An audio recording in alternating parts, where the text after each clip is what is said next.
Всім доброго дня!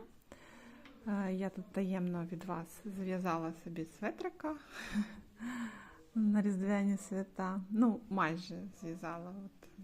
Один рукав вже готовий, і от тут трошки залишилось мені рукава. Чого таємно? Ну, насправді я не сильно так, щоб і приховувала, але просто особливо розповідати нема чого. Конструктивно він такий самий, як джемпер какао. Типова для мене конструкція, росток, шов на спині, тобто спинка от поділена навпіл. Шов на спині, реглан пагон. Ось пагон. Ось реглан.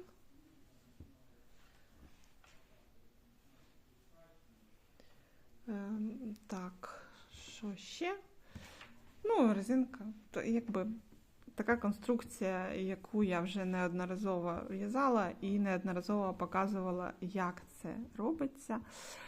Тому потім, коли я вже його завершу, я покажу готовий виріб і коротко розповім послідовність виконання і там певні конструктивні особливості. Але зараз я хотіла би показати, як виконується цей візерунок, поки я ще в процесі, щоб мені не в'язати окремі зразки і потім окремо показувати. Ось такі як вузлики, ось вони, це лице і ось це виворотний бік. Бачите, в мене суміш двох ниток, мехер і кашемір, воно таке достатньо легке.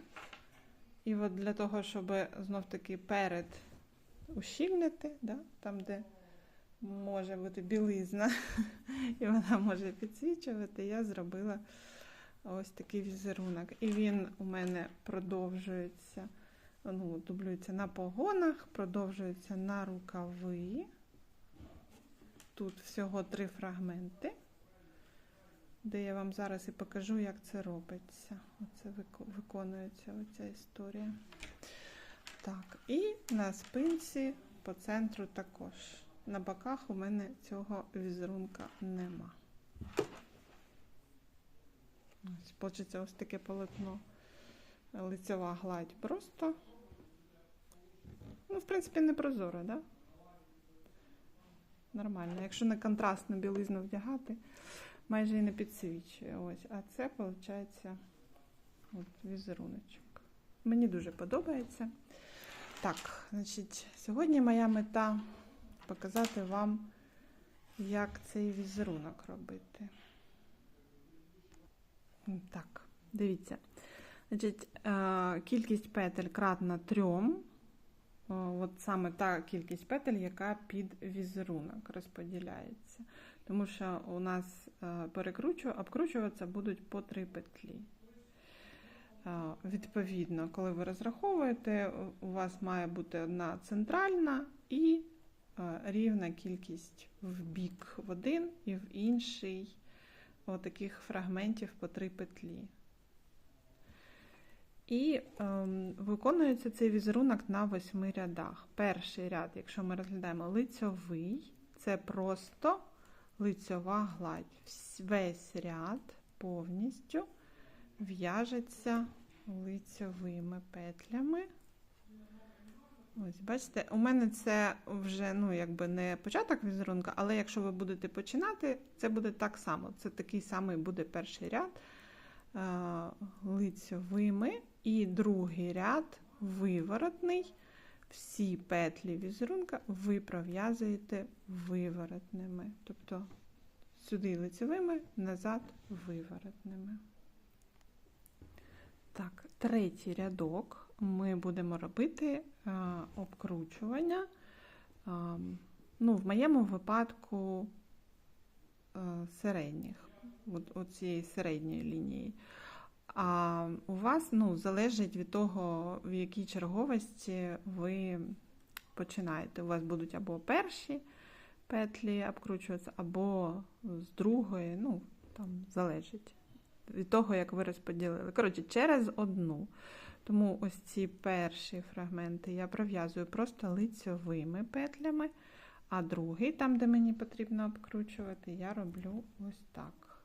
Спицю завожу ось сюди, пропускаючи 3 петлі, між третьою і четвертою, підхоплюю ниточку, витягую її і пров'язую ось так. І залишаю цю петлю на робочій спиці. Потім пров'язую 3 лицьові, які були обкручені. Ось так. І після цього, головне оцей момент не забути, отак перекидаю сюди петлю. Це ось такий вузлик утворився. Ось він з вивороту. І ось він з лиця. Так, і далі просто в'яжемо 3 лицьові петлі. Так, ось бачите, десь у мене щось не так було перекинуто. Отут я, мабуть, не повернула. Ладно, неважливо. Коротше, далі просто 3 лицьові петлі пров'язуєте за візерунком. Так, після 3-го ряду лицьового, де ми зробили вузлик, да, ну тут я один, а у вас там скільки їх потрібно, половину, виходить, петель ми зробили обкрутки оці.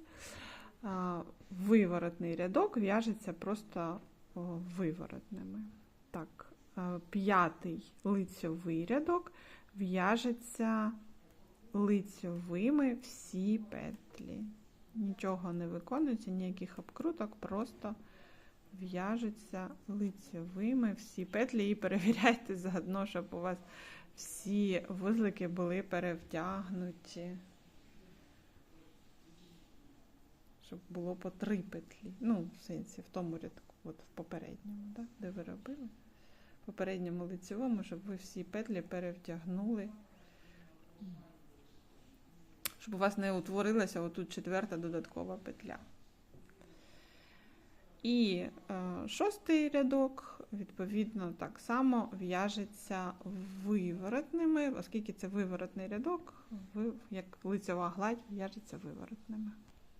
Так, ну і 7-й лицьовий рядок. Тепер ми робимо обкрутки в тих фрагментах, де ми їх не робили в якому?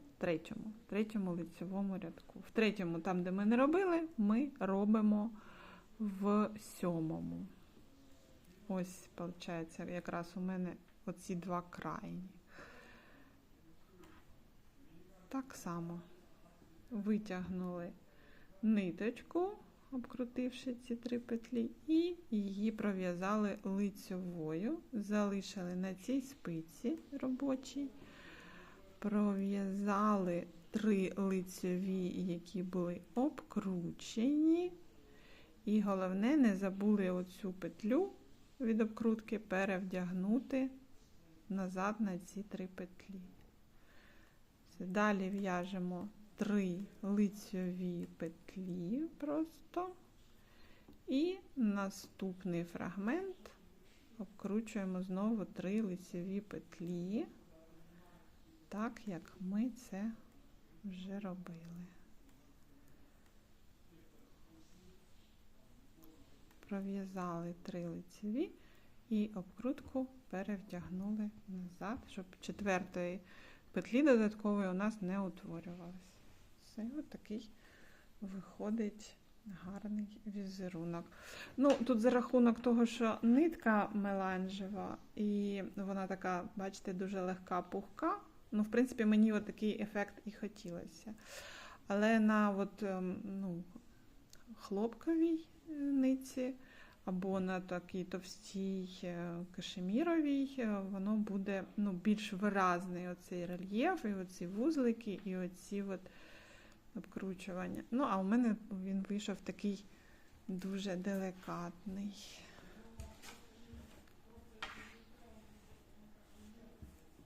Так, бачите.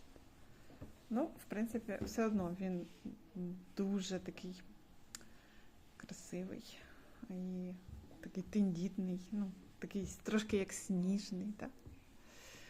Приємний. Так, і от мені дуже подобається виворот, нічого нема. Краса, коротше.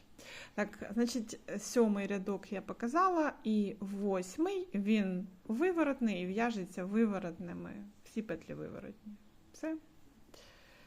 Ось такий гарний візерунок, і, в принципі, його цікаво в'язати, не складно, і дуже цікавий виходить ефектний вироб. Про конструктив светрика я розкажу в наступному відео, а в цьому візерунок тільки.